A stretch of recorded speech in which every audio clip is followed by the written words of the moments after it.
नमस्कार साथीहरू, हजुरहरूलाई फेरि स्वागत गर्छु म यो अर्को नयाँ भिडियोमा। आजको यो भिडियोको टपिक चाहिँ हुन्छ वाइ नाउ, किन अहिले त, किन अहिलेबाट हजुरहरूले हैन लगानी गर्न थाल्न पर्छ।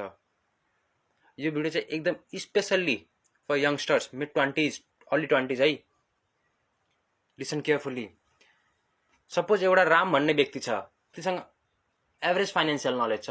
कम्पाउन्डिङ भनेको के थाहा, कम्पाउन्डिङ भनेको के हो थाहा, किन कम्पाउन्डिङले कसरी आफ्नो फेभरमा कसरी काम गर्छ भन्ने त्यो थाहा।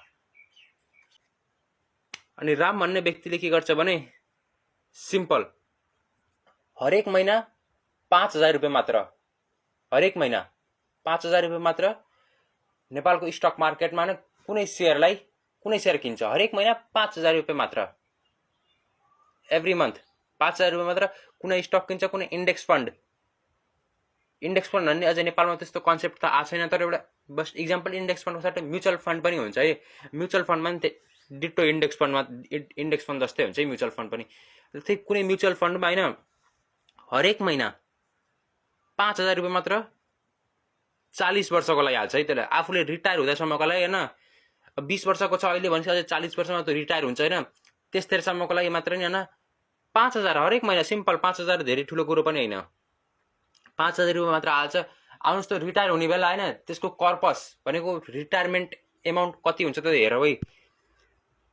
स्टार्टिङ ब्यालेन्स 0 छ, मन्थली कन्ट्रिब्युसन 5000, नेपाली शेयर मार्केटको एभरेज इन्ट्रेस्ट रेट पनि 15% हो हैन।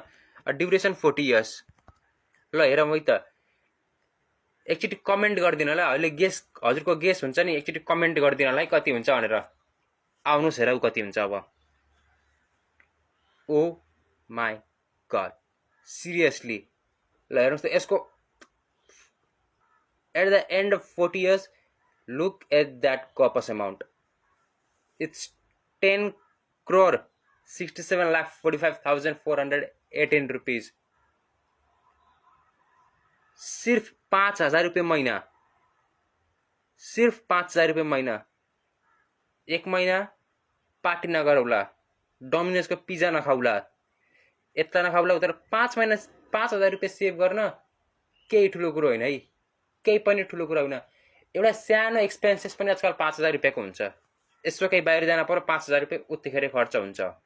ल हरेक महिना त 5000 रुपये सेभ गर्ने भनी अहिले 60 at the end of 40 years, at the end of 40 years हजुरको रिटायरमेन्ट एकाउन्टमा 10.5 करोड रुपियाँ हुन्छ है, 10.5 करोड। र यसको कन्ट्रिब्युसन हेर्नु जम्मा 24 लाख, कन्ट्रिब्युसन 24 लाखको छ, प्रफिट भने 10 करोड 43 लाखको छ। हेर्नु है, यो हुन्छ कम्पाउन्डिङको मद्दतले है, यही हो कम्पाउन्डिङ भन्ने। त्यसै अल्बर्ट आइन्स्टाइनले कम्पाउन्डिङलाई वर्ल्ड्स 8th वन्डर त्यसै भनेका हैनन् है। र यो चाहिँ एउटा एकदम इम्पोर्टेन्ट कन्सेप्ट हो हैन। अहिलेको हरेक यंगस्टर्स, मिड 20s मा भएको एउटा हरेक टिनेजरले समेत यो जान्नुपर्छ है। म नि एउटा टिनेजर हो हैन, धेरै टिनेजरहरू अहिले यस्तो कुरामा ध्यान दिँदैनन्। पछि अर्ली 30s मिड 30s मा गएर आफ्नो परिवार भएपछि मैले नि इन्भेस्ट गर्नुपर्ने छ, लगानी गर्नुपर्ने छ भनेर बल्ल उस्तेर बल्ल रियलाइज गरेर रिग्रेट गरेर हुन्छ के। अहिले आफू एउटा टिनमा हुँदैन हैन, आफू एउटा टिनेजर हुँदैन हैन, यस्तो यो कन्सेप्टहरू थाहा भएको भए उसले पनि केही न पनि यही 3-4 करोडको कर्पस जम्मा गरे पनि हैन एउटा मिड एभरेज नेपालमा बसेर एउटा एभरेज लाइफस्टाइल जीवनयापन गर्न हैन इजी हुन्छ के, इजी हुन्छ। अब यो 10 करोड भनेको त नेपालमा त ह्युज अमाउन्ट हो, त अलमोस्ट $1 million हो, अलमोस्ट $1 million। ल हेर्नु है, सिर्फ 5000 रुपैयाँले 10 करोड बन्छ, 5000 रुपैयाँ महिनाले 10 करोड बन्छ। र यो भिडियोलाई हजुरले जति सक्दो सेयर गर्नुहुन्छ, सेयर गर्नु होला। र यस्तै इन्ट्रेस्टिङ भिडियोहरू हेर्न चाहनुहुन्छ भने यो मेरो टिकटक अकाउन्टलाई फलो गरिदिनु होला। धन्यवाद।